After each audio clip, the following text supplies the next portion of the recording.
Muy buenas tardes, amigas, amigos. Buenas tardes y buenas noches, como siempre decimos, dependiendo del país en el que se encuentre. Llegamos hoy al episodio 6 de nuestra segunda temporada. O sea, estamos en la mitad del viaje de este segundo año. Ya saben que son temporadas de 12 capítulos. Este es el 6º capítulo y, como verán en la ventanita pequeña todavía, está nuestro invitado, que es José Weinstein. Hablaré más adelante de él, ¿no? Solamente decirles que está con nosotros y que de alguna forma tendremos, estoy seguro, una interesantísima conversación. Como saben, esta serie, por si hay alguno que se incorpora ahora, es una serie que gira alrededor del concepto de la articulación, pero en un sentido muy amplio. Articulamos temas, articulamos talentos, articulamos actores, articulamos también escuelas de pensamiento, incluso dentro del coaching, que es la plataforma está centrada en el mundo del coaching, aunque aquí hablamos de muchas otras cosas distintas, ¿no? Articulamos también escuelas de pensamiento, formas de mirar el mundo, ¿no? Y muchos de ustedes han escuchado reiteradamente, como yo insisto, en que esta idea de la articulación como una habilidad compleja o compuesta, mejor diría, ¿no? Una habilidad compuesta de otras que creo que es cada vez más necesaria, se virtualiza porque por muchas características del mundo en el que estamos viviendo. Una es la complejidad, y hemos hablado de ella. Otra es la diversidad, pero otra es la polarización. Y de alguna forma creo que precisamente si algo se caracteriza en este mundo, y creo que con José vamos a hablar un poco de eso también, es que estamos cada vez en un mundo más polarizado. ¿Por qué? Vamos a ver si vamos desentrañando esa idea. Sin embargo, quiero dar un pequeño salto para llegar también a esta conclusión, pero desde otro lugar, ¿no? Ahora que en uno de los ciclos de lectura estamos trabajando con el libro El aroma del tiempo, de Byung-Chul Han, encontré que en mi primera lectura yo había escrito, tengo la mala costumbre, a mí me parece buena, pero sé que es de escribir en los libros las ideas que me van surgiendo. Escribí una frase que era: necesitamos permanecer, de lo contrario, el tiempo se desvanece. Eso que te había escrito yo ni me acordaba, ¿no? Pero pienso, y esto está conectado con la idea de este libro, que precisamente porque no somos eternos, necesitamos permanecer como seres, necesitamos permanecer como especie, como exploradores de un camino. Y todo esto para que nuestras huellas queden. Necesitamos dejar algún rastro. Y eso implica vivir las cosas de otra forma, ¿no? Cuando hablamos de articular, una de las ideas, desde mi punto de vista, más poderosas que hay detrás, es que significa encuentro con otros. Y el encuentro supone suma de cosas, unión de cosas, supone apoyo. También supone, de alguna forma, conectando con la idea de Byung-Chul Han, también supone salir de la aceleración de la vida, ¿no? Una vida en la que nos olvidamos muchas veces de los otros. Y por lo tanto, la articulación supone de alguna forma pensar juntos. Por lo tanto, es volver a encontrarse con los otros. Supone, al menos en mi pensamiento positivo, dejar el individualismo y dejar la competencia. Dejar a un lado la fantasía de la omnipotencia y acercarse a una idea mucho más cercana a la humildad. Nos articulamos para estar presentes en esas construcciones que nos importan en la vida y especialmente cuando estamos siendo más conscientes. Construcciones que van variando conforme nuestra propia vida va viviendo mundos distintos. Nos perdemos, sin embargo, en el activismo, ¿no? Y con ello, cuando entramos en ese activismo desproporcionado, nos alejamos de los más grandes propósitos. En un mundo donde estamos viendo tantas situaciones complejas, difíciles, a veces muy incomprensibles, creo que esta relación permanente con el propósito es importante y significa encuentro. Encuentro con nosotros mismos, encuentro con los otros. Y ahora que hablo del activismo, y para empezar ya a acercarme a José, yo recuerdo conversaciones con José Weinstein, entre ellas aquellas que estaban más allá de la contingencia de cada día, ¿no? Yo ahora contaré un poco desde cuando nos conocemos, pero digamos que ya hace muchos años y que en sus distintas posiciones había veces que teníamos que conversar y muchas de ellas era con cosas muy contingentes que había que resolver en el momento, ¿no? Pero cuando nos alejábamos un poco de esa contingencia, en ese espacio de reflexión, en ese espacio de posibilidad, yo me encontré con un ser humano con mucha claridad, con motivación y sin aspavientos, ¿no? Cuando te acercas al poder hay mucha gente que muy, entre comillas, folclórica, con mucho aspaviento, ¿no?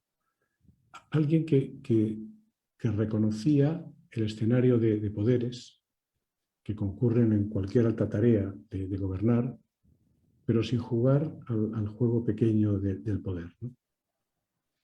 Recuerdo que esas pequeñas ruindades, cuando aparecían en nuestro camino, sobre todo el suyo, que era una persona de mayor responsabilidad social que yo, cuando aparecían esas pequeñas ruindades, lo desalentaban bastante, ¿no? Afortunadamente, ese desaliento se solía acabar con el crepúsculo de cada día, ¿no? Porque sí, hoy me acompaña José Weinstein Cayuela, a quien ya invito que se venga aquí a la primera fila, que eso depende de que Sebastián nos ponga ya juntos y estemos así para que todo el público nos vea juntos. José Weinstein es sociólogo por la Universidad de Chile, después hizo su doctorado en Lovaina, se nos fue para Europa y conoció ese otro mundo en el que yo nací. Y yo lo conocí hace muchos años, José, porque debían ser como cuando tú estabas en Fosis, y eso debió ser en el año 96 o por ahí, ¿no? Un poquito antes, 94, 95, sí. Sí, yo llegué a Chile a finales del 94 y entonces quizá en el 95 ya estaba trabajando con nuestro amigo Ricardo Laví y allí conocí a José y tuvimos nuestros primeros encuentros, pero fue después cuando realmente empezamos a cultivar una relación que se fue haciendo muy entrañable, cuando fue subsecretario de Educación. Como subsecretario de Educación, la empresa en la que yo estaba ganó una licitación para hacer lo que era el rediseño del Ministerio de Educación y, por supuesto, el subsecretario era la persona relevante y su equipo, ¿no? Entonces, teníamos unas reuniones muy periódicas y además empezamos a trabajar esto del coaching, ¿no? Fui su coach durante un tiempo y ahí es donde aparecían estas cosas que les digo que de vez en cuando tenemos conversaciones ya al final del día en el que uno analizaba y se daba cuenta de todas estas pequeñas mezquindades que en los seres humanos hacemos y que iban enturbiando el hacer de cada día. Y después de esa posición, fue encargado por el presidente Lagos para que pusiera en marcha el Ministerio de la Cultura y las Artes, ¿no? Era el Consejo, ¿no? El Consejo Nacional, pero tenía rango de ministerio y fue el primer ministro de Cultura de este país donde resido, en Chile. Y ahí tuvimos una tarea muy hermosa, yo lo viví desde luego entrañablemente, que fue la de montar el ministerio y había una mezcla de todo. A veces era consultoría y a veces era acompañarle a él y a veces también a su equipo. Entonces, desde ahí nos conocimos y después es de esas relaciones que siempre hemos mantenido y él en varias ocasiones me ha pedido cosas y yo le pido muchísimas más. En general, le he invitado a otras instancias en las que también ha acudido siempre, ¿no? Está claro que para todas las personas de Chile que estén viendo esto, pues José Weinstein es una persona conocida y quizá los que están de otros países, pues puede ser la primera vez que sepan de él. Pero yo como hago todo en todos los programas y los que sí son más fieles que siguen toda esta serie, pues saben, empiezo con este bloque de convocar a la persona que trata de no entrar en todo lo que yo ya he dicho, de sus estudios, de sus... buscando entonces, aunque bueno, ahora está dirigiendo el centro de liderazgo educativo, ¿no? En la Universidad Diego Portales, aunque ahí hay es un consorcio, entiendo, el que también está ahí, ¿no? Pero más allá de eso, lo que yo quiero siempre es que, aunque hablemos de cualquier otro tema después, que aparezca la persona. Por eso mi primera pregunta siempre es, ¿quién es? Puntos suspensivos, en este caso es, ¿quién es José Weinstein Cayuela? La persona. Si tú no pudieras decir nada que tenga que ver con tus títulos y con tus trabajos, y no sé, ¿qué dirías? Yo creo que soy una persona en busca de coherencia. Creo que si algo he intentado hacer en mi vida es eso, es buscar cierta coherencia en mi actuar, en mis dudas, en los temas que quiero impulsar. Y eso tiene una raíz, y la raíz es mi madre, ¿ya? Que era una exiliada de tu país, de España, de la República Española, y que de alguna manera creo que dejó una impronta muy grande en mí como persona, en esa búsqueda grande de justamente tratar de ser coherente, de tratar de ser una persona que fuese consistente en lo que intentaba hacer, que no defraudara a los otros con promesas que no podía cumplir, que fuese honesto con las dudas que le corroían respecto a ciertos temas y tomara decisiones en consecuencia. Y ese es el viaje, para mí ese es el viaje, esa búsqueda de coherencia personal. ¿Qué dirías tú que hoy te conmueve o que te hace vibrar en este momento? Son temas un poco distintos para mí, lo que me conmueve y lo que me hace vibrar. Conmueve para mí, conmueve lo que me duele. Lo que me duele. Y me duelen muchas cosas. Me duele... yo creo que tengo un enganche, como decimos los chilenos, fuerte con el tema de la infancia. Me duele cuando sufren los niños, me duele el abandono de los niños, me duelen situaciones que me cuentan. Por ejemplo, ahora estaba conversando con una directora y me contaba cómo el tema del COVID y la convivencia en el liceo que ella dirige, que es un sector muy pobre de Santiago de Chile, ha implicado un aumento enorme de todo lo que es abuso sexual.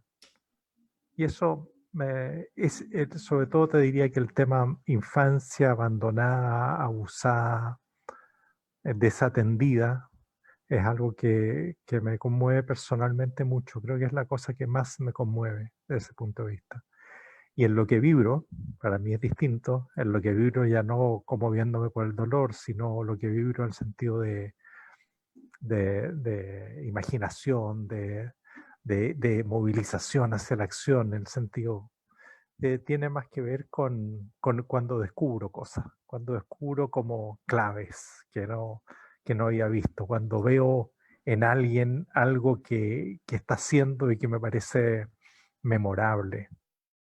Esas son cosas que me conmueven. Y a veces me vibran cosas que pasaron hace mucho tiempo, que no pasaron ahora. Y que pasaron hace tiempo, pero las leo o las reviso o veo fotos y ahí me produce una vibración personal en el sentido que me emociona que se haya encontrado una solución determinada, me emociona que se haya hecho cierta cosa que se puso en práctica. Y hay cosas que aprendo todo el tiempo. El otro día, sin ir más lejos, estaba hago en Twitter, me he aficionado a la pandemia, uno lo ha hecho hacer muchas cosas que no había hecho. Yo, por ejemplo, empecé a ser un usuario de Twitter, jamás pensé que lo iba a hacer. Y hago todos los sábados una pequeña sección, a ti que te gustan las secciones, Sí. que se llama Galería de Fotos Memorables de Educación. Y hace más de un año que recorro de un pasatiempo eso, y descubrí, por ejemplo, que habían todas unas misiones pedagógicas que se habían hecho en España, en la Segunda República, y que había todo un registro fotográfico de las misiones pedagógicas, llegando, ¿no es cierto?, docentes, sobre todo las maestras de la República, a los lugares y haciendo obras de teatro, y había toda una fantástica ilustración de eso. Eso, por ejemplo, como decimos nosotros, me hizo el sábado. Qué ¿Te bueno. fijas? Entonces vibro también con eso, cuando descubro cosas como esa y las puedo descubrir en muchos lugares.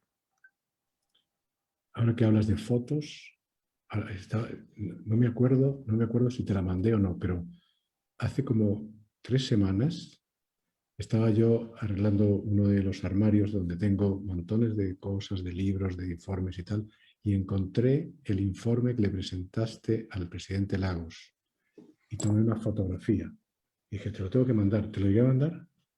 No, mándamelo, no me los han mandado. Ah, no, te lo tengo que mandar porque pues era bonita incluso la portada de ese informe y tal, y dije yo, y la puse de pie y le fotografié. Y dije, la voy a mandar, pero ahora de pronto digo, no tengo el recuerdo de haber enviado. Ok. Eh, para acabar con esta semblanza tuya, ¿no? ¿Qué llena tu vida? Quizá muchas de Eh, estas cosas que me has dicho, ¿no? Sí, Pero no, pero yo creo que, mira, lo que me llena a mí de verdad es una combinación que afortunadamente he podido tener y sostener por muchas décadas, que una es trabajar y ganarme la vida en lo que me apasiona. Y eso es un privilegio que no tiene tanta gente. Uno cree que la tiene mucha gente, pero la verdad es que no la tiene mucha gente. Y yo he tenido la fortuna de poder irla teniendo. Y he tenido la libertad personal cuando he sentido que ya no hay que seguir en algún lugar de tomar mis maletas, ¿no? Y tocar otras puertas. Y siempre me he sentido muy ligero de equipaje en eso. Y he podido tenido mucha fortuna de poder ir ganándome el pan en las cosas que me gusta y en las que creo. Y lo otro ha sido un soporte afectivo poderoso. He podido tener una familia que quiero entrañablemente, que ha sido un sostén todo el tiempo, que en los momentos difíciles siempre ha estado conmigo y en los alegres también, y en los cuales hay una unidad muy grande. Entonces creo que esos dos son, te diría, si yo te dijera sobre los dos pies que camino, yo creo que esos son los dos pies que camino. me consta esa forma tuya de elegir lo que querías, porque en algún momento me ha tocado esos momentos de salida de un lugar y de entrada a otros lugares, ¿no? Pasemos entonces a hablar de la sociedad actual, ¿no?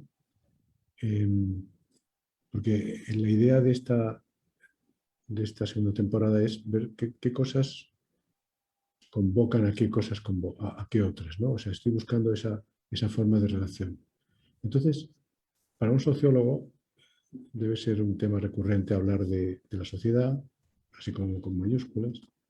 Eh, yo sé que a ti no te gustan los lugares comunes y por tanto trataré de que vayamos a ir buscando algunos nichos de interés para ti. Pero cuando uno mira la historia de la humanidad, pues ves que cada época ha ido convocando cosas distintas, ¿no?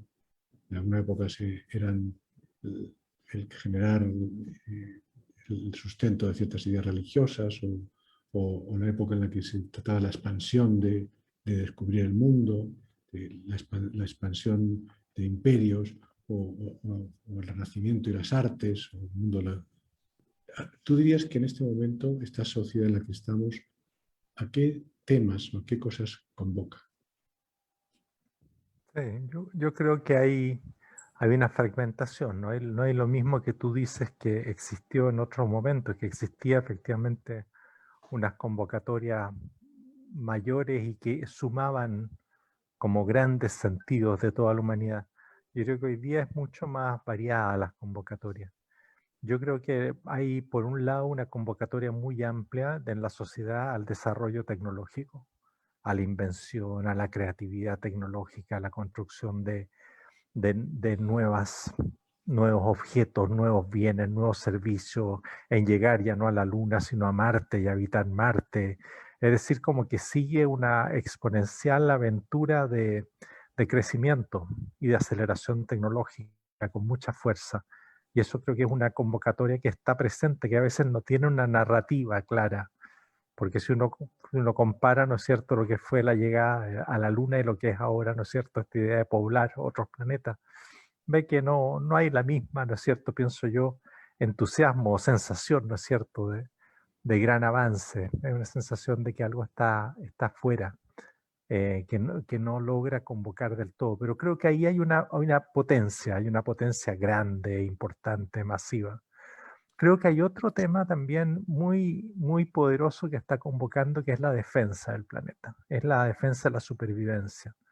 Y es bien paradojal, ¿no es cierto?, esta tensión, porque te digo, por un lado, ¿no es cierto?, la idea como del hombre sin límite, el hombre que es capaz de ya conquistar otros planetas, de hacer con la tecnología inteligencia artificial, que es capaz de empezar a reemplazar multifunciones productivas, de procesar información nunca antes vista, hacer maravillas con la tecnología médica, pero al mismo tiempo esta idea, ¿no es cierto?, un planeta que se está acabando, de un cambio climático que no es capaz de controlar, de, de un conjunto de amenazas que lo trascienden y frente a los cuales se siente minúsculo, como así como en lo otro se siente mayúsculo. Entonces creo que ese es hoy día como la tensión que hay muy fuerte. Y creo que en ese panorama como de por un lado, ¿no es cierto?, esta idea del crecimiento sin límites y por otro lado la constatación de los límites tan fuertes que tenemos, está una fractura generacional que creo que se viene agudizando. Es decir, creo que en relación al pasado eh, tenemos una situación de generaciones que no se encuentran, que no hablan, que no tienen la adhesión a lo que tenían antes. Estamos en un momento propiamente, yo creo, de crisis generacional. Creo que la vamos a ver con más fuerza con distancia, como se ve en general las crisis generacionales, no se ven en el momento mismo. Pero creo que cuando la miremos o las miren otros, quizás en 30 años más, 20, 30, 40 años más, se va a ver que este fue un momento de alguna manera de inflexión de los sentidos comunes, de generación en el sentido de Ortega, ¿no?, del sentido de que un grupo determinado de personas en cierto momento le da a lo que está viviendo un sentido y una interpretación distinta a las que existían antes. Y en ese sentido creo que estamos en presencia de un fenómeno generacional de mucha ruptura, de mucha fuerza. Y eso al mismo tiempo es complejo. Tú que trabajas en la articulación, creo que lo debes ver también. Desde el punto de vista de la articulación de sentidos, la articulación más cultural, cómo se realiza, la articulación generacional. Entonces ahí creo así, creo que decir, ¿cuál es el punto entonces? Que cuando tú dices, bueno, ¿qué convoca esta sociedad como una gran sociedad? Lo que nos encontramos no es una gran convocatoria unitaria a la sociedad, lo que vemos más bien son grandes fuerzas, ¿no? Una fuerza de gran empuje hacia esta suerte como de hombre sin límite, lo que Harari, ¿no es cierto?, hablaba de este homo deus, ¿ya? Sí. Por otra parte, ¿no es cierto?, esta constatación de que hay que hacer una defensa planetaria y global muy urgente, que convoca a otros tantos. Y por otra parte, esta sensación, ¿no es cierto?, de generaciones que no se encuentran. Y en eso, en las generaciones que no se encuentran, yo veo que hay una gran pluralidad, una gran fragmentación de intereses, de visiones, que tú la ves en muchos lugares hoy día. Si antes la política fue un lugar de encuentro, por ejemplo, hoy día te cuesta mucho encontrar la política un lugar de encuentro, de proyectos nacionales, de capacidad de articular actores. Va a ver lo que ven, ¿no es cierto? Son actores fragmentados, líderes carismáticos que logran durante un periodo muy corto, ¿no es cierto?, condensar las voluntades populares en otros países. Pero no ves, ¿no es cierto?, a la política, por ejemplo, como arte de la articulación y de la representación, siendo capaz de hacer esa convocatoria tampoco. Entonces tengo esa imagen, por desgracia, Juan, no es una imagen simple, pero es imagen más bien de tensión, la que a mí me convoca me convoca el que tú dices, esta sociedad. No veo una sola convocatoria. Sí, sí. Yo diría que si tuvieras una imagen simple sería sospechosa, ¿no? Sería sospechosa de mirarla desde un lugar muy concreto, de una de las partes, porque yo coincido, o sea, de hecho, la provocación de la pregunta de qué es lo que está convocando esta sociedad lleva precisamente a la interpretación de, pero ¿podemos hablar de una sociedad? Como, antes, como ya hace tiempo que no hablamos del pueblo. ¿Podemos hablar del pueblo? ¿Qué es el pueblo?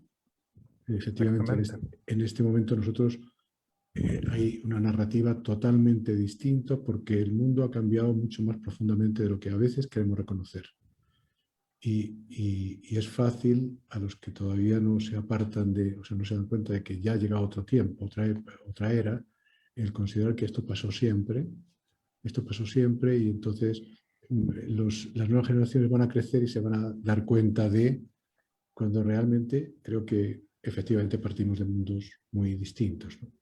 Y tú citas algo que me lleva a esta siguiente pregunta y es, yo efectivamente tengo un análisis de que el mundo está especialmente polarizado, ¿no? Siempre ha habido miradas distintas, pero quizá el nivel de fragmentación que veo hoy y que a partir de la escritura del libro en el que tú gentilmente colaboraste en su prólogo o en su manera de prólogo, porque eran preguntas, eh, eh, me llevó todavía mucho más a profundizar estas miradas, ¿no? Y a tener esta idea de que hay algo que está profundamente fragmentado y no siempre lo que se dice, no es que en este país, no es en este país, es en casi todos los países, al menos de a los que he tenido acceso, ¿no? ¿Cuáles dirías tú que son causas de esta polarización? Quizá tú ya me has hablado de este tema generacional, porque en concreto, porque luego quiero que entremos en ello, pareciera que hay una falta de confianza en el fondo, ¿no? Cuando tú ves esta polarización, eh, es económica, social, generacional, es de todo. Yo creo que es de todo, ¿eh? Yo creo que hay muchos factores en juego. Yo, por ejemplo, que trabajo en el tema más educativo, lo que veo es que hay una polarización gigante porque hay una promesa no cumplida. Es decir, hay una promesa. Aquí hubo una promesa explícita, pero implícita, particularmente, en que se le afirmó, ¿no es cierto?, a generaciones de generaciones que si se educaban y lograban una mayor educación iban a cambiar su nivel de vida, iban a poder llevar, ¿no es cierto?, sus sueños a la realidad. Y si se esforzaban, iban efectivamente a lograr surgir y tener un pasar distinto, iban a poder acortarse la brecha. En fin, y esa promesa está incumplida. O sea, lo que ha ocurrido, la verdad es que hemos tenido, ¿no es cierto?, un enorme aumento de la cobertura escolar, un enorme aumento de la educación, de cantidad de personas con grados académicos que nunca había habido, y sin embargo eso no ha cambiado la estructura de inequidades de las sociedades. Y las sociedades siguen siendo tanto más inequitativas de lo que eran, ¿no es cierto?, con una situación de educación muy distinta. Entonces, creo que de alguna manera, y eso tú lo puedes encontrar también en otros lugares, hay una sociedad que no logra encontrar un equilibrio entre los distintos aspectos que tú hablabas, entre el aspecto económico, el aspecto social, el aspecto cultural, el aspecto político. Es una sociedad, ¿no es cierto?, que genera justamente esta polarización. Y creo que es muy fuerte, ¿no es cierto?, el tener esta situación en la cual se pierde, ¿no es cierto?, la capacidad de representación también de la política entre medio. Entonces es más grave todavía porque tienen, ¿no es cierto?, grupos enormes de la población que sienten que las promesas están incumplidas, pero que hoy día están mirando qué es lo que ocurre. Porque promesas incumplidas y pobreza en la humanidad ha existido mucho tiempo, incluso formas de pobreza más brutales que las que tenemos hoy día, esperanzas de vida muy inferiores a las que tenemos hoy día, formas de esclavitud y así por delante. Pero el problema es que la polarización y el conflicto se crea cuando hay efectivamente una inflación también de las expectativas, hay efectivamente una sensación de que uno está convidado a la fiesta. ¿ya? Y que hiciste todo lo que tenías que hacer para poder participar de ella. Pero cuando llegas te dicen, no, no es verdad.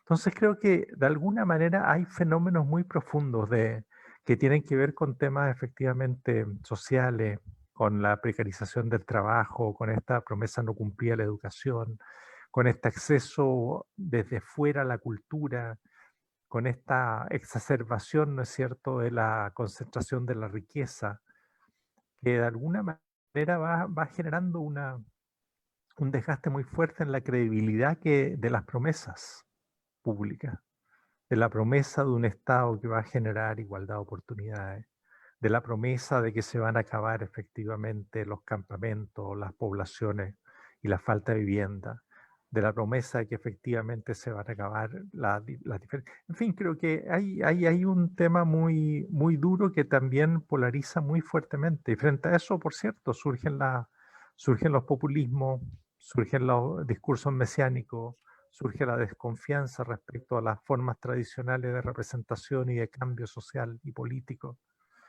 Entonces, la polarización creo que no es solo un aspecto, por decirlo así, subjetivo, que surgió como de la nada. Yo creo que la polarización también tiene que ver con sociedades que no son capaces de responder a las promesas que crean. Sí. A mí me resulta tremendamente importante e interesante que tú traigas esta idea acá, porque en el foro en el que estamos, donde hay muchos coaches viendo esto, el concepto de la promesa como acto lingüístico es central. Cómo realmente las organizaciones, las sociedades que incumplen sus promesas empiezan a generar tensiones que difícilmente son gestionables, ¿no? Que terminan si es una empresa a lo mejor en que pierde su credibilidad en un mercado, pero si es una sociedad, lo que ocurre es que llega un momento en que puede crear movimientos realmente desordenados, porque si la política es la que tiene que generar la convivencia en la que todo lo que tú has estado planteando sea posible, ¿para qué queremos la política? ¿Para qué queremos realmente esos canales, ¿no? Y a mí me hace todo el sentido algo que en el contacto con los más jóvenes alguna vez me vi devolviéndome algo que era muy, muy explícito y que reconocerlo duele mucho, ¿no? Como por ejemplo, cuando hacía notar lo que es cierto y que tú comentas, es que mi generación, prepararse, educarse, llegar a tener una capacidad y habilidades superiores, te garantizaba el pasar a otro nivel en tu vida, a poder vivir de otra forma a la que vivieron tus padres. Pero, pero lo que alguien me decía una vez en una charla es, ustedes tuvieron futuro, tuvieron en su mente existía la posibilidad del diseño de un futuro. Nosotros no. Nosotros, en Europa, por ejemplo, que son los mileuristas, ¿no? Vamos a acabar no sé qué carrera y nos van a pagar 1.000 euros. Entonces, nuestro futuro es posible que sea peor que el de nuestros padres. Y entonces, desde ese punto de vista, era como diciéndote, entonces, cambien ustedes el discurso, ¿no? Ahora, yo quiero, todos hemos hablado de la confianza y de la desconfianza. Yo sé que tú has trabajado en esta nueva etapa tuya el tema de la confianza y aunque sé que ha sido más en el mundo educativo, me gustaría un poco a ver si queda a caballo entre lo educativo y también el mundo en el que está, que nos cuentes algo, ¿no?, de todo ese trabajo que tú has hecho para identificar qué constituye la confianza, en qué se basa la confianza. Porque también aquí te vas a tener un auditorio en el que muchos tienen la idea de la confianza basada fundamentalmente en 3 juicios maestros, ¿no? Pero entiendo, yo mismo trabajé con un psicólogo de la Universidad de Barcelona, otro más, en tu 4º juicio, y sé que tú has ido más allá todavía, ¿no? Entonces, Bueno, no sé, lo que a mí me pasó en el fondo fue que yo tenía esta inquietud con el tema de la confianza y me pasaba, yo trabajo mucho con directivos escolares, con el sistema escolar, estoy ahí, hago formación, hago clases, voy a la escuela, hago investigación. Y aparecía este tema recurrentemente de la confianza y que decía la gente muy espontáneamente, mira, es que no hay confianza, o al revés, nosotros tenemos confianza, yo confío en él, yo confío en ella. Era como parte como del lenguaje cotidiano. Y yo pensaba que bien, que estaba bien que fuese así, ¿no? Pero no le veía mayor sustancia. Y esas cosas que pasan, me pasó que encontré de repente literatura especializada en el campo educativo sobre el tema de la confianza. Y por ahí empecé a recuperar esa lectura, de empezar a decir, oye, pero en realidad esto que a mí me parece tan novedoso de que la confianza parece ser muy importante dentro de las escuelas, es una cosa que hay autores que lo han estudiado ya por 3 décadas y que tiene una producción muy grande de conocimiento respecto al tema.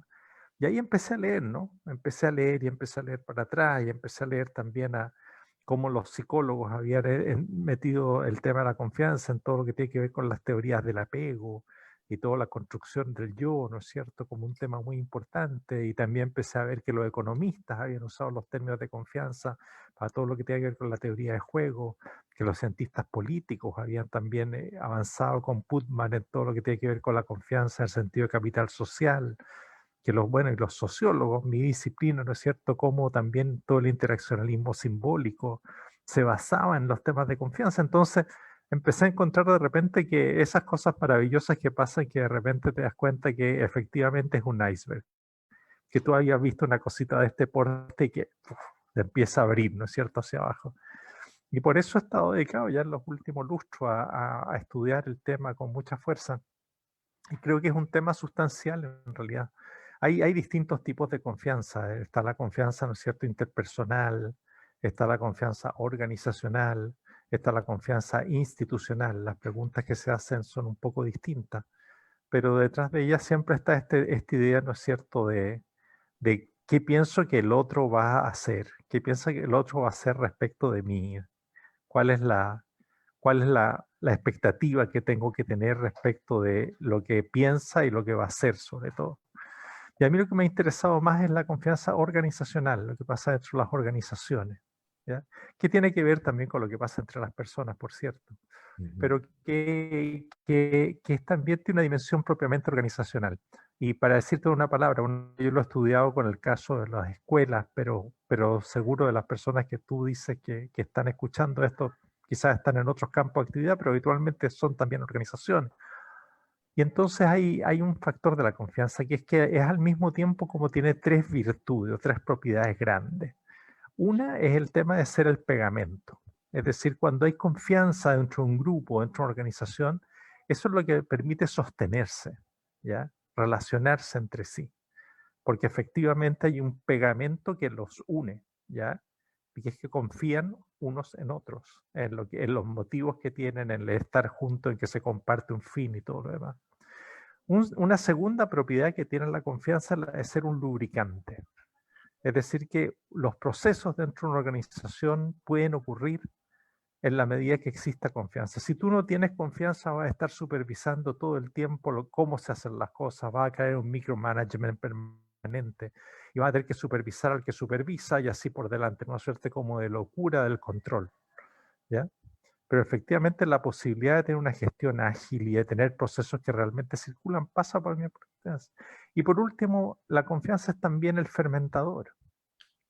Es decir, la posibilidad de arriesgarse a innovar, la posibilidad del cambio. Se cimenta también en la posibilidad de tener confianza. ¿Cómo te vas a arriesgar a innovar? Que es algo que siempre puede no resultar o no resultar inmediatamente, ¿ya? Si es que no hay una base, ¿no es cierto?, de confianza respecto de cómo va a ser recibido por el conjunto del grupo, de la organización. Entonces yo creo que esas son como las propiedades grandes que yo le veo a la confianza dentro de las organizaciones. Esta idea de ser pegamento, lubricante, fermentador, ya como temas importantes. Y por eso creo que hay que promoverla y creo que los directivos escolares, pero también los directivos en cualquier organización, tienen un rol crucial en ello. Son los que dan el tono de la confianza. Tú no puedes pedir que entre una sala de clase haya confianza y se pueda producir proceso de aprendizaje si es que el docente o la docente que está ahí no da el tono, el tipo de confianza del cómo se da la relación. No puedes pretender también en una empresa que eso ocurra si es que el gerente no lo da. O sea, en el fondo las personas que tienen más poder de decisión, más poder posicional, tienen que ser que efectivamente quienes den el tono para poder construir la confianza en las organizaciones.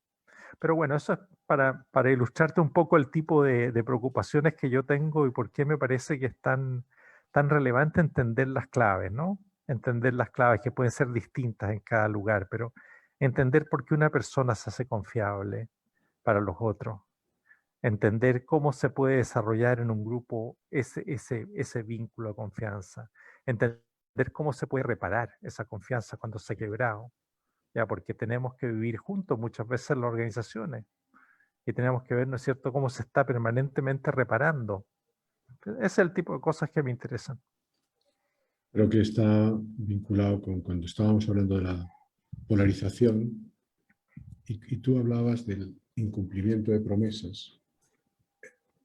El incumplimiento de una promesa lo que rompe fundamentalmente es la confianza del que promete con el que creyó la promesa, ¿no? Y por tanto yo creo que buena parte de lo que de este mundo polarizado viene de segmentos de la población que han visto que llegaron unos, llegaron otros, se constituyó la empresa como un posible actor social y las empresas se coludieron, llegó la iglesia y que te daba un soporte moral y resultó que cumplía su promesa. Y llega un momento en que la sociedad siente, o los individuos de la sociedad sienten un desamparo institucional de todos aquellos que le han hecho promesas incumplidas. Y yo no es que justifique estos movimientos que a veces tienen un tono violento con el que estoy en desacuerdo, pero sí la indignación. Sí esa indignación que vemos en este momento por el mundo. Vamos a pasar entonces... Sí, Un rasgo muy importante que tiene que ver con lo que tú dices, Juan, que un rasgo muy importante para que tú confíes en otro tiene que ver con que tú pienses que el otro es benevolente contigo. Es decir, que esa persona es una persona que efectivamente quiere tu bien, quiere tu desarrollo, está preocupada por ti y así por delante. Entonces es muy importante, por ejemplo, en la hora actual, que cuando las personas se sienten vulnerables, cuando las personas se sienten, ¿no es cierto?, que tienen un conjunto de posibilidades, ¿no es cierto?, de ser de alguna manera, ¿no es cierto?, disminuidas, atacadas, se sienten en un estado de vulnerabilidad. Justamente sentir, ¿no es cierto?, que el otro quiere tu bien, sea el político, sea la institución X, es muy importante. Y cuando te das cuenta, ¿no es cierto?, en esa promesa incumplida que tú dices que el otro no solo no quería tu bien, sino que te engañó con eso y más bien lo que quería era su propio su bien. su bien. Sí. Entonces, eso genera, ¿no es cierto?, desafección, pero además la pérdida absoluta de confianza en esa persona y en esa institución. Ese para mí fue el primer descubrimiento con respecto a que era insuficiente la manera en que yo había estudiado la confianza como esos tres juicios de competencia, sinceridad, cumplimiento de compromisos, ¿no? Y ahí fue para mí alguien muy importante, este Salvador García de la Universidad de Barcelona, que justo vino con la idea de la benevolencia después de sus estudios como psicólogo y que fuimos traduciendo eso de el cuidado del otro. Si la sociedad en la que creo de alguna forma me va a cuidar y no me cuida, no quiere mi bien, entonces se rompe el vínculo, ¿no?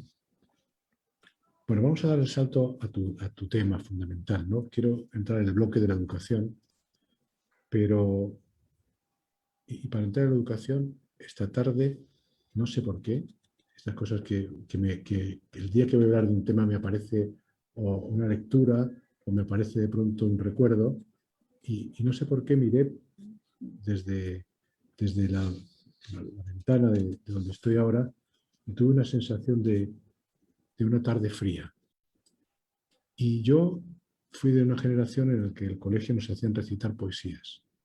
Y yo recuerdo que innumerables veces teníamos que recitar aquel poema que está en el libro de las soledades de Antonio Machado, que La leo para dejar el tono para nuestra conversación que decía: una tarde parda y fría de invierno.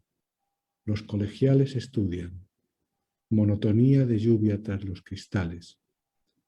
En la clase, en un cartel, se representa a Caín, fugitivo, y muerto Abel, junto a una mancha carmín. Con timbre sonoro y hueco, truena el maestro, un anciano mal vestido, enjuto y seco, que lleva un libro en la mano. Y todo un coro infantil va cantando la lección. 1000 veces 100, 100.000, 1000 veces 1000, 1.000.000. Una tarde parda y fría de invierno. Los colegiales estudian. Monotonía de lluvia tras los cristales. Y este poema hablaba quizá de unas clases donde los niños se aburrían y lo mejor que hacían era mirar por los cristales. Yo debo reconocer que casi nunca me aburrí, pero también es verdad que mis compañeros de colegio hoy dicen que era un nerd y que por tanto por eso no me aburría, ¿no? Pero se aburrieron muchos. Y yo veo que hoy muchas jóvenes, aunque no lean a Machado y no hayan escuchado esta tarde parda y fría de invierno, también sienten una gran monotonía, ¿no? Entonces, tiene sentido. Tú eres uno de los grandes expertos de este país en educación y te quiero preguntar si le ves sentido al modelo de educación que persiste en la mayor parte del mundo, ¿no? Y me refiero con eso a educar a los niños para el trabajo, a educar a las generaciones para que se preparen para un empleo. Sí, lo que pasa es que hay por decirlo así, una declaración de la educación de que es mucho más que eso, supuestamente. Pero al final del día pasa lo que tú dices. Es decir, se supone que la educación es mucho más que eso. Se supone que la educación, tú por ejemplo, el caso chileno, bueno, nosotros lo tenemos, pero yo estoy seguro que si los otros países latinoamericanos uno va a ver las leyes de educación. Las leyes de educación prometen otra cosa, prometen un desarrollo integral del ser humano. ¿Ya? Y ese desarrollo integral del ser humano comporta todas sus dimensiones, habidas y por haber. Y cuando uno va a las declaraciones del UNESCO va a encontrar, ¿no es cierto?, los 4 pilares de la educación y también va a encontrar todos los saberes hacer y el saber convivir y todo lo demás. Pero lo cierto es que la educación no ha logrado también plasmando un modelo educativo que dé cuenta de efectivamente esa diversidad del desarrollo humano. Y creo que eso es lo que está en el fondo. El tema no es que solo se forme para el trabajo, porque ni siquiera para el trabajo se está formando. Es como un tipo de conocimiento el que se está reproduciendo que hoy en día no es algo convocante ni atractivo ni que cubre distintas dimensiones del desarrollo del ser humano. Y creo que ese es el punto que estamos hoy día. Y creo que la pandemia, paradojalmente, puede ser un punto de anclaje para este tema. Es decir, para ver, ¿no es cierto?, hacia dónde reenfocar la educación o para impulsar de alguna manera el cambio educativo hacia una educación como la que yo supongo que tú estás pensando, que es una educación que efectivamente tiene un componente de conocimientos mucho más activo, más vinculado a la realidad, más relevante para la persona, que tiene un componente también de bienestar, en que tú desarrollas también tus capacidades desde el punto de vista emocional y físico, ya con mucha más fuerza. Tiene un componente de compromiso comunitario muy distinto al que tiene hoy día. Tiene un componente también de actualidad, de conocimiento de lo que pasa en el mundo de hoy y lo que te va a tocar, que tiene otro nivel de anclaje con tu capacidad transformadora. En el fondo, esa educación integral, que es el gran sueño, ¿no es cierto? Es el sueño que no se concreta, porque la educación está anclada efectivamente en un modelo educativo muy, muy restringido. Y yo tengo la impresión que de alguna manera la pandemia puede empujar este, esta idea de un cambio más radical desde el punto de vista de, primero, de visibilizar la importancia del bienestar, digo, psicoemocional, las personas con mucha fuerza. Segundo, de entender que hay una voluntariedad en el hecho de aprender que es inevitable, que lo tenías tú en tu curso, pero aparentemente no tus compañeros, ¿ya?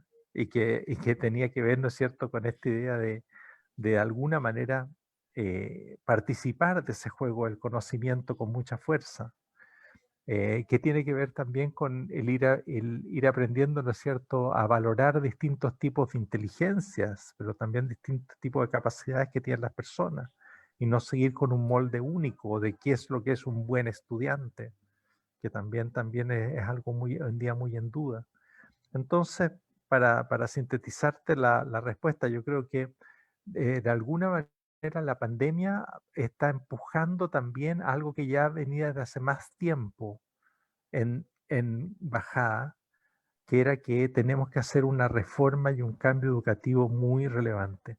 Hay quienes hoy día hablan de un cambio en la gramática de la escuela. Lo que tú hablabas de los cristales de Machado, se le ha llamado también la gramática escolar. La gramática en el sentido de qué se enseña, cómo se enseña, dónde se enseña, para qué se enseña, ¿ya?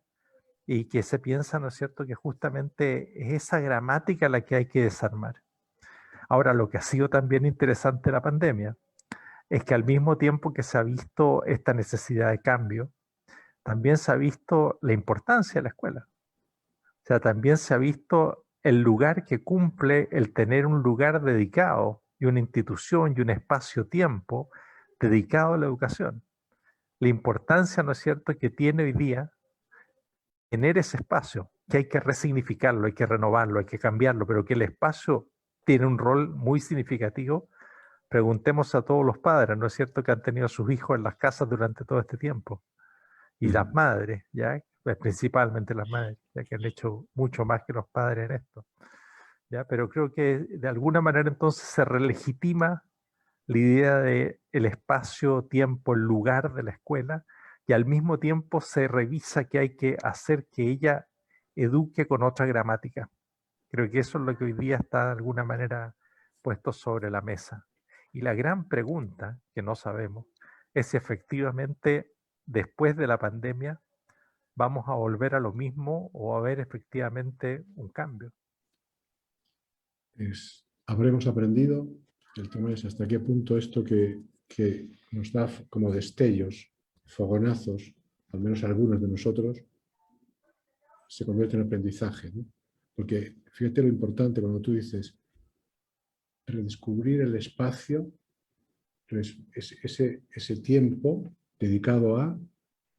Digo, y no es tanto el conocimiento, entonces, no es tanto el contenido, no es tanto el contenido que está en distintas fuentes, es eso de estar con los otros. Esto que yo decía al principio, el encuentro, la convivencia, enseñar para la convivencia.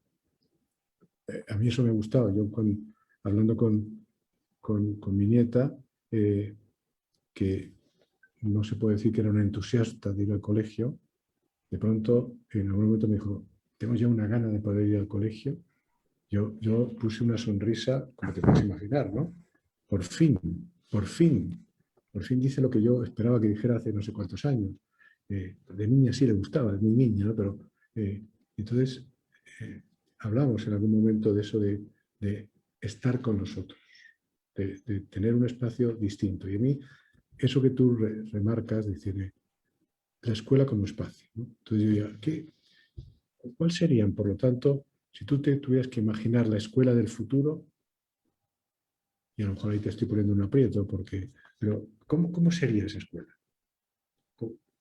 ¿De qué se haría cargo esa escuela?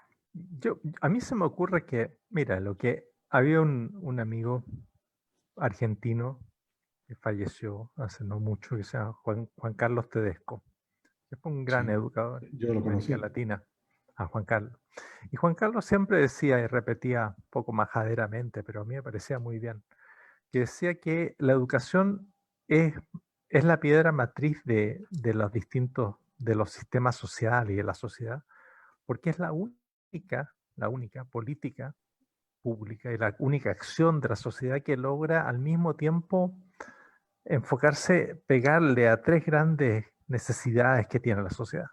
por un lado, al crecimiento económico y productivo. Es decir, es la institución que de alguna manera tiene que generar esas competencias para participar en la productividad de una sociedad, sea cual sea, ya sea con inteligencia artificial, con robots o la que sea, va a haber una economía, ¿ya?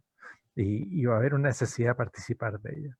En segundo término, decía Tedesco, es también la gran reductora posibilidad de reducir las desigualdades. Es decir, en la medida que tú logras efectivamente tener una escuela que educa, ¿ya?, de una manera que logra resultados, ¿ya?, equivalentes a los distintos grupos sociales, tú cambias la posibilidad de relacionamiento de las generaciones en el futuro y rompes efectivamente el círculo de pobreza, el círculo de segregación, como lo han hecho los países que han tenido sistemas educativos que realmente han sido exitosos. Y en tercer lugar, él decía, también es el gran vehículo para lograr la participación ciudadana y la participación social activa. Es decir, que la educación también es la que te introduce en la vida social y en la vida social comunitaria. Entonces, yo creo que esas tres funciones de la educación no van a desaparecer. Tú puedes cambiar esa educación que tú te imaginas del futuro, puede ser algo distinta. Lo que te decía, puede ser que tenga una gramática diferente, pero a mí me cuesta pensar que esas tres funciones no las tenga que hacer la escuela. Probablemente las va a poder hacer de una manera diferente, probablemente va a tener métodos pedagógicos que hoy día no nos imaginamos, probablemente esta idea de agrupar a los alumnos por edades se va a acabar. Probablemente esta idea, ¿no es cierto?, de tener un profesor o un solo profesor, un profesor que tiene el contenido, se va definitivamente a demoler. Probablemente los currículums escolares van a ser distintos a lo que son hoy día. Y nos cuesta ver, yo creo, mucho más de lo que va a ocurrir, ¿no es cierto?, pasado el 2030, el 2040 o el 2050, cómo hacer esa educación nos cuesta mucho imaginarla incluso. Pero a mí me cuesta pensar que no tenga que cumplir esas funciones. Es decir, que en el aprendizaje de la nueva generación tú no tengas que hacer algo intencionado y con un lugar específico para dotar a la nueva generación y a los individuos que la componen de ese equipamiento cultural que le permita desenvolverse en estos distintos espacios de la vida, que le permita convivir con los otros, que le permita participar de los grandes temas de la sociedad, que le permita ganarse el pan y hacer su trabajo productivamente, que le permita entrar al mundo del conocimiento. Eso se va a tener que hacer en algún lugar. Y es muy ingenua esa visión de que cree que lo van a hacer solo personas con máquinas o que las familias son capaces de hacerlo con el homeschooling. Esta pandemia lo que ha mostrado, lo que hablabas recién tú respecto de tu nieta, por lo demás, ¿ya? Es que no, la familia, tu nieta también, pero probablemente la familia también quería que hubiese una institución y un espacio-tiempo especializado, ¿no es cierto?, con gente especializada en esto y que permitiera además que estuviesen los otros de su generación y no solo inserta en esa pequeña familia y célula aislada, sino que estuviese efectivamente inserta en una institución y en un espacio-tiempo ganado para la formación. Esto no siempre fue así, ¿no es cierto? No siempre se pasó de la infancia, ¿no es cierto?, a la adultez con una adolescencia y una juventud entre medio. Se empezaba a trabajar en otras edades. Ha sido un camino, la civilización ha permitido que las personas tengan un tiempo dedicado exclusivamente a la preparación, que antes no existía y que hoy día es muy largo, ¿ya? Y que además después sigue en otras ocasiones, pero eso yo creo que es una ganancia y que necesita un tipo de escuela, sea como sea, que nos imaginemos que de alguna manera atienda a las personas en ese periodo formativo. No creo que lo puedan hacer por ellas mismas, no creo que lo puedan hacer las máquinas, no creo que lo puedan hacer ya algo espontáneo a la sociedad, ni menos la familia. Sí, yo no tengo, o sea, en mi pregunta detrás no hay como la intención de ver si es que estáis pensando los investigadores en todo esto, en un qué tan distinto a lo que dice la UNESCO o a lo que dice la Constitución, como tú decías antes, de muchos países, que hablan de una educación integral del ser humano, que hablan de una educación para ser ciudadanos de de su país para generar la convivencia. Yo supongo que va a tener que ver más con el cómo. ¿Cómo se hace esto, ¿no? ¿Cómo es probable que esas experiencias que ha habido por ahí, de que los propios niños buscan los contenidos y enseñan a sus otros compañeros y de alguna forma se convierten en todo esto está supervisado? O sea, es decir, es llevar a tener otros protagonismos, a desarrollar otras habilidades. Por ahí yo lo miro con esa esperanza, ¿no? Pero quizá ahí tú puedas, para dejar este bloque Sí, también de sí, la hay mucha educación. innovación. Hay mucha innovación pedagógica, Juan, y yo creo que eso va a seguir pasando y eso también ha sido bueno también el lado luminoso de esta tragedia que hemos vivido, que es que de alguna manera como se ha tenido que bajar esta presión de cumplir con los programas de estudio oficiales y conseguir haciendo las cosas de la misma manera que siempre se hicieron, ¿ya? Se ha empujado de alguna manera esa innovación pedagógica que ya de alguna manera estaba. Y temas como los que tú decías de la innovación basada en pedagogía de proyectos integrados de asignatura, o de clases invertidas, o de mentorías entre estudiantes y muchas más. Hoy en día están como una ola penetrando, ¿no es cierto?, en el sistema escolar en otra velocidad que lo habrían hecho probablemente si hubiéramos seguido con la normalidad. Sin duda. Antes de cambiar ya a nuestro último tema, algo que quieras decir con respecto a lo que estás trabajando en este momento de liderazgo educativo, hay así como alguna idea que sucinta que nos puedas dar. No, simplemente que cada vez me convenzo más del tema, de que efectivamente el tema educativo es un tema totalmente crucial y que además hoy en día creo que tenemos mucho más conocimiento que el que teníamos antes para ir impulsándolo. Es decir, para lograr que los líderes educativos en las comunidades escolares tengan un rol realmente transformador. Y eso es como algo que constato cotidianamente, pero que creo que además hoy día tenemos cada vez más herramientas que las que teníamos en el pasado. Y esa es como una constatación cotidiana de la posibilidad transformadora, no única por cierto, pero que de alguna manera se requiere. Yo no creo que tú puedas tener efectivamente cambios sustantivos en comunidades escolares, ni los cambios que tú decías en el nivel educativo y en el tipo de educación, si es que no tienen las comunidades escolares un aliento muy fuerte, un impulso muy fuerte hacia el liderazgo educativo. Ahí viene una capacidad transformadora muy grande. Y creo que de alguna manera se está invirtiendo los roles o cambiando fuertemente los roles. Esta idea, ¿no es cierto?, que venían las directrices desde el Estado central o desde las universidades y lo que hacían los líderes entre comillas en ese momento, era más bien traspasar esas directrices dentro de una comunidad escolar determinada. Hoy en día está saltando. Y más bien lo que se ve, ¿no es cierto?, es que el tema pasa más bien de adentro hacia afuera. Son las comunidades las que cambian, las que van encontrando proyectos educativos y los líderes tienen que ser grandes personas que son capaces también de ver de afuera qué es lo que se requiere, ¿no es cierto? Que tienen que estar alerta al conocimiento que existe en el exterior, pero que de ninguna manera son implementadores de un conjunto de orientaciones que bajan rígidamente y estandarizadamente. Yo creo que esa imagen del cambio que negaba en el fondo el liderazgo, creo yo, era más bien la implementación la que cubría, es la imagen que hoy día se empieza a imponer. Y eso a mí me parece muy halagüeño, muy esperanzador. Sin duda, porque estoy convencido de que muchas de estas experiencias tomarán todos estos temas desde abajo para ver cómo crean comunidad, cómo, por ejemplo, uno de los temas que nos importan hoy en día de la paridad de género, cómo se empieza a vivir directamente esa paridad de género, de que sea ya desde la escuela donde no siga existiendo esta forma de subordinar un género a otro que nadie podría sostener hoy en día bajo ningún concepto, salvo extremismos caducos, ¿no? Lo último, ya entrando quería hablar un poco del acompañamiento de otros. Hoy no te voy a preguntar por coaching, yo siempre te he preguntado por coaching porque era nuestra relación en algún momento, ¿no? Y te he preguntado muchas veces sobre ello en otras instancias, ¿no?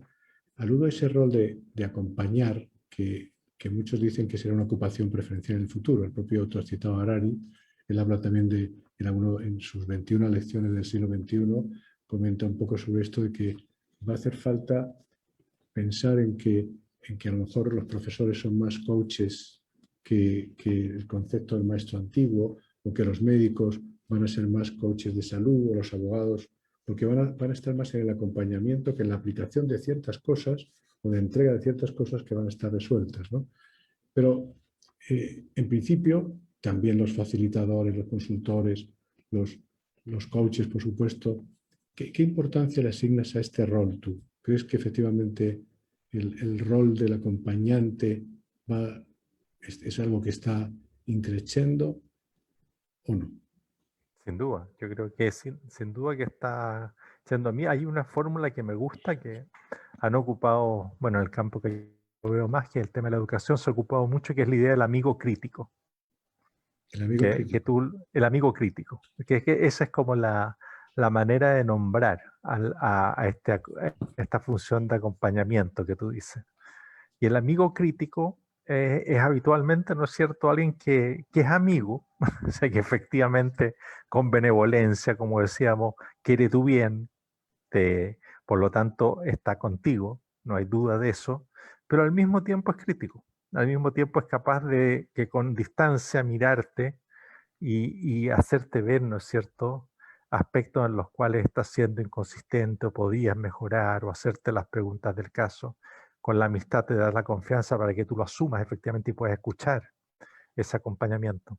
A mí se me ocurre que es cada vez más relevante. Me gusta cada vez más la idea también de que vayan cumpliendo esa función de acompañamiento las personas que han sido muy destacadas en cierta función. Es decir, que en el fondo un fin de carrera profesional sea la de acompañar al otro, ¿ya? Porque creo que eso le da también una legitimidad enorme al acompañamiento. Cuando tú tienes esta función, bueno, que otras veces se habla de mentoría para esto, ¿no? Sí. Para diferenciarlo también del coaching o de la tutoría, pero creo que la mentoría a mí me parece cada vez algo más fascinante, o sea, porque tú puedes tener muchas posibilidades de acompañar, ¿no? Pero me parece que ese acompañamiento dado por la persona que de alguna manera caminó ese camino, tiene un valor especial. Eh, Porque en el fondo esa persona tiene un conocimiento tácito respecto de lo que estamos hablando, de lo que estás haciendo, que es particularmente significativo. Y tiene además la legitimidad para el acompañado de haber efectivamente estado en esos zapatos, haber resuelto el problema. Ahora, por cierto, hay que enseñarle a esa persona que se trata de escuchar, ¿no? Que se trata de ponerse en el lugar del otro, que se trata de no brindarle recetas y así por delante. Pero creo que si se lograra esa combinación de tener un acompañamiento en el cual empezar a ser parte de las carreras profesionales, el tener un fin de carrera, en la cual las personas que han sido muy destacadas pudiesen de alguna manera devolver eso, acompañando como amigos críticos o mentores a quienes están iniciándose o a quienes tienen mayores dificultades, creo que tú harías como un cierre de círculo. Me he ido convenciendo cada vez más a medida que envejezco también de que hay momentos distintos en la vida para distintas cosas, ¿no? Y hay momentos que son más para formar a otros, y hay momentos que son más para acompañar a otros, y quizás hay momentos que son más para las tareas ejecutivas, ¿no? Sí. Yo te lo digo por experiencia, como soy mayor que tú, te puedo decir que me interesa tan poco dirigir hoy en día, y sin embargo, lo que más me llena es acompañar, pero además lo he apuntado aquí porque de pronto digo, en algún momento me puedo decir algo, ¿quieres que sea tu amigo crítico? Sería bonito, ¿no? Y hablando de la mentoría que tú decías, ahí con un grupo que me citaron hace poco, de personas que estaban trabajando, coaches, pero estaban vinculados a educación, hablamos de un concepto que era inventado en ese instante, ¿no? De mentoría experiencial, que era como diciendo, no es que yo te diga lo que tienes que hacer, sino que te voy a contar mi experiencia. Te voy a contar la experiencia y tratando de verla, por tanto, como más que como una receta, como tú decías, como unos elementos, una fórmula, verlo como el lo que fui descubriendo en esa experiencia, de todos los factores concomitantes a la misma, que seguramente no estaban en un libro, pero que fueron aquello que yo viví como en una, dos, tres o cuatro veces en mi vida, ¿no? Pues estamos en el final, querido amigo.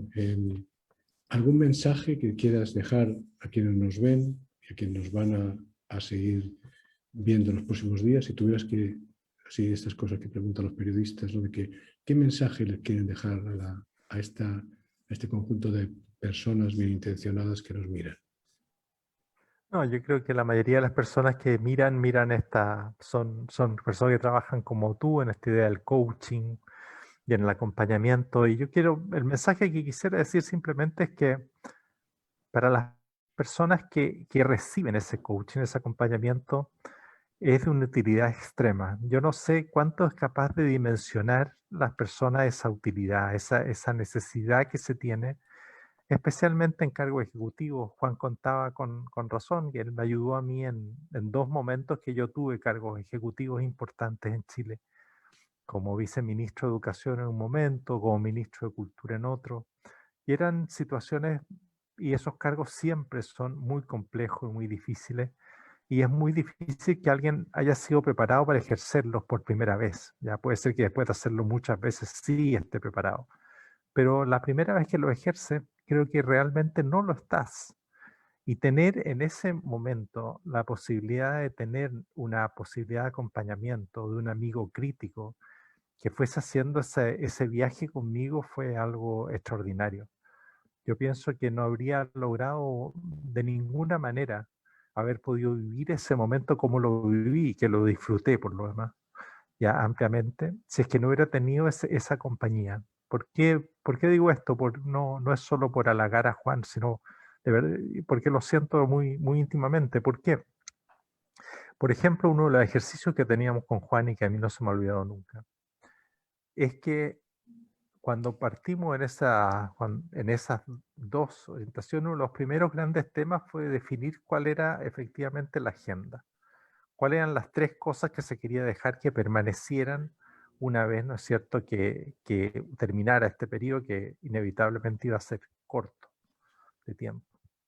Y una vez definido eso, que podríamos haber dicho, ¿no es cierto?, que era como de alguna manera lo que se quería dejar como una suerte de legado, pero para mí, ¿no es cierto?, era la agenda principal. Uno de los puntos esenciales que teníamos era cada tanto con Juan decir, bueno, abramos la agenda, revisemos en qué se ha ocupado el tiempo el último mes, las últimas 2 semanas, y veamos cómo se corresponde con los 3 elementos del legado. Y la conclusión muchas veces era que no estaba ninguno de los 3, o sea, no existían esos 3 elementos del legado. Entonces la posibilidad no solo de resolver los temas cotidianos, de tener una complicidad para ir conversando los temas de gestión, sino adicionalmente para no perder el norte estratégico de lo que se quiere lograr en periodos tan cortos de tiempo, en la cual hay tantos riesgos y tantas dificultades de no lograrlo, creo que es una ayuda esencial. Yo por lo menos la veo así. Entonces, bueno, perdona que me alargue un poco, Juan, tú No, querías una frase nomás, pero yo quiero decirles eso, que desde el punto de vista del que recibe ese apoyo, ya ese apoyo puede ser decisivo para poder efectivamente tratar de lograr hacer una diferencia en un cargo público durante un periodo determinado. Y ese son momentos que se producen pocas veces en la vida y por lo tanto poder vivirlo desde el primer día con esa visión de que el tiempo es poco y que efectivamente hay que concentrar energías, inteligencias, capacidades, articulación para lograr esos pequeños logros, ese legado, por chico que sea, es algo muy relevante. Así que muchas gracias por eso y por el trabajo que ustedes bueno, realizan en tratar de lograr que otras personas también avancen en su trabajo diario, bueno, la verdad es tratando de que dejar un legado por pequeño que sea. la verdad es que lo pasamos muy bien. Yo guardo un recuerdo gratísimo de todo, con toda su dificultad lo pasamos muy bien, ¿no? Y, y gracias por tu manifestación, desde luego. 3 preguntas rápidas, estas sí son rápidas. Un personaje al que admires. Cada vez más a Gabriela Mistral en Chile. ¿Sí? Sí, porque es una adelantada. Lo que pasa es que no se la conoce, se la conoce muy mal, pero si tú ves sus escritos y sobre todo su prosa, es impresionante todo lo que ella veía ya de esta educación del futuro que tú estás nombrando, pero también todo lo que veía del tema de la mujer y Sí. los derechos de la mujer. Ya llegará el día, decía, en que Chile tendrá una presidenta. ¿Cuántos años pasaron? Pero ya lo veía ella, en momentos que las mujeres no tenían derecho a voto. Un libro que me recomiendes.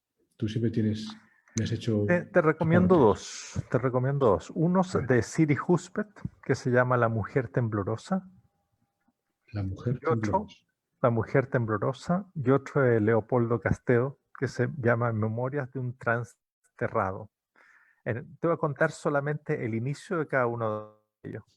¿Ya? En el caso del primero, de Siri Huspedt, ella, ya que esta gran escritora, ¿ya? Le ocurre, ¿no es cierto?, que se enfrenta al día tiene que hablar en el funeral de su padre, o en una acción conmemorativa, y le empieza, ¿no es cierto?, un temblor físico gigantesco, ya que nunca había experimentado. Y ahí en adelante todo el libro es tratar de entender por qué está ese temblor que no se va fácilmente. En el caso de Casteo, ¿no es cierto?, es un emigrado español que llega a Español, sí. Chile con la guerra civil, con el Sí. y sus memorias, en la primera imagen que tienen, ¿no es cierto?, es él enterrado en Barcelona, debajo, ¿no es cierto?, de un conjunto de escombros porque ha estallado ya la fábrica de explosivos con la que él colaboraba cuando tenía menos de 20 años, ¿no es cierto?, y que era conducida por anarquistas y que no tenían ninguna medida de seguridad, por lo tanto había estallado la fábrica con la cual él trabajaba, generando bombas, y él que había quedado sumergido en una pila de varios metros de escombros, y su gran temor era que sentía como iban avanzando las picotas y las palas y no podía moverse. Por lo tanto, su temor era que no muriera como por la explosión, que ya no había muerto, y como sí murieron muchos de sus compañeros, sino que murieran, ¿no es cierto?, por la picota y no poder hablarlo.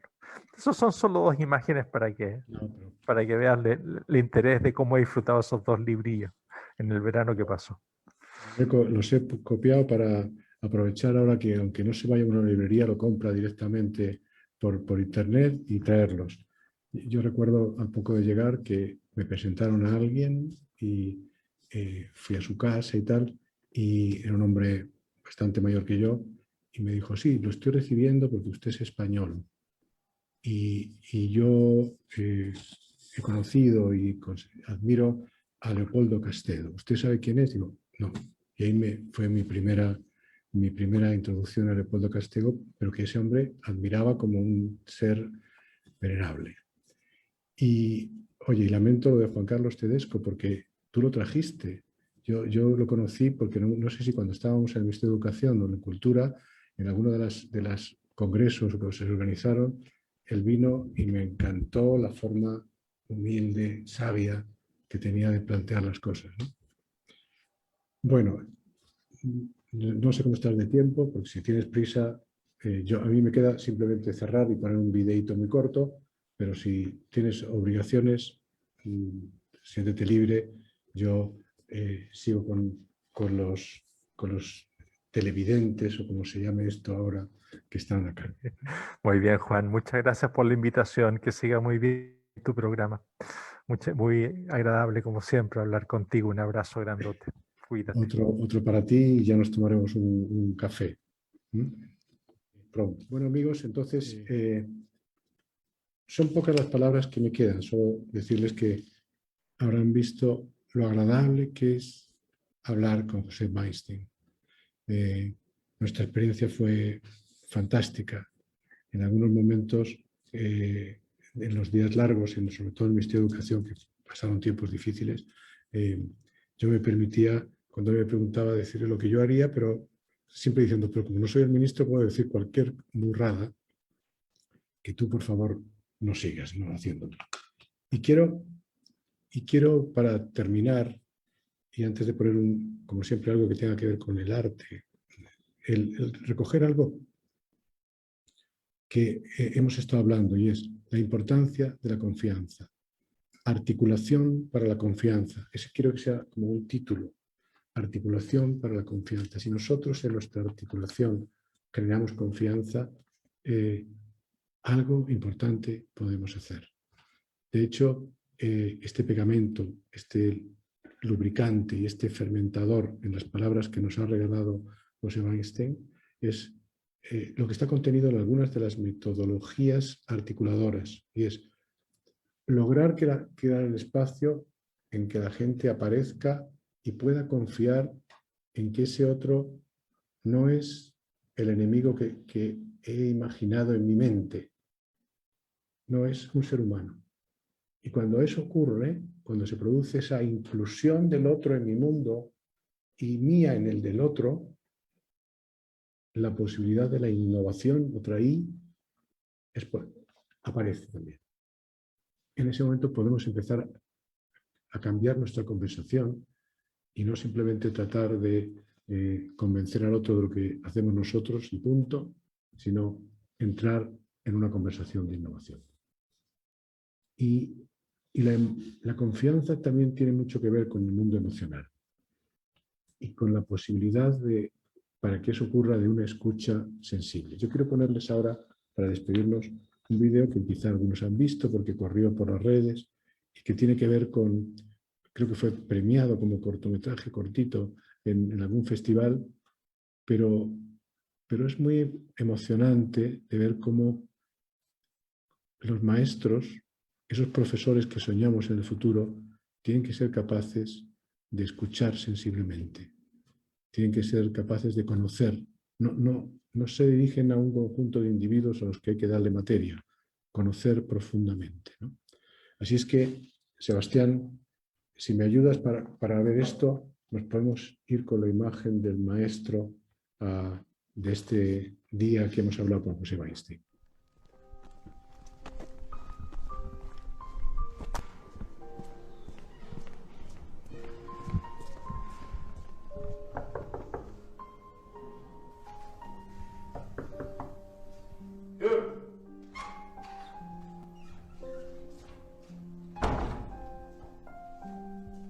Кто? Ванес? Jsem Vanness? Zíredal. Kdo?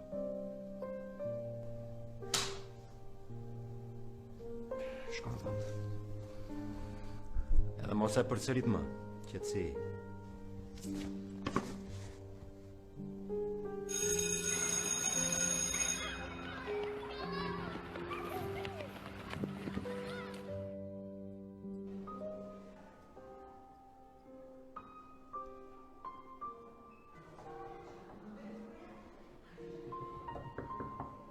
Hyr!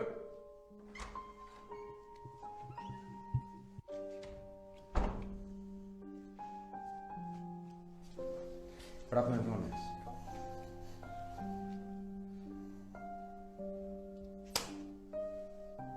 Shkon.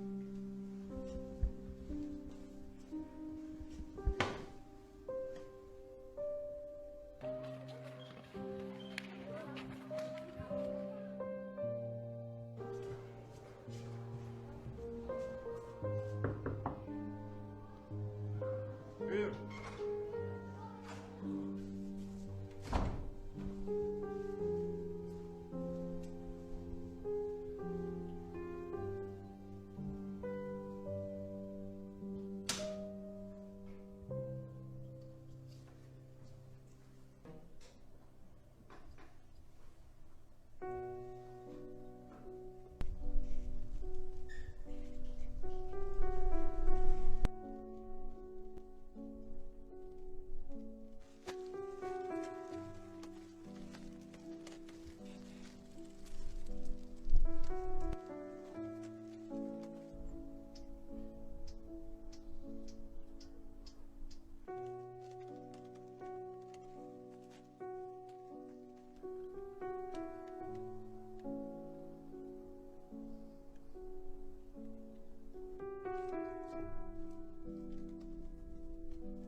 conocer la historia del otro,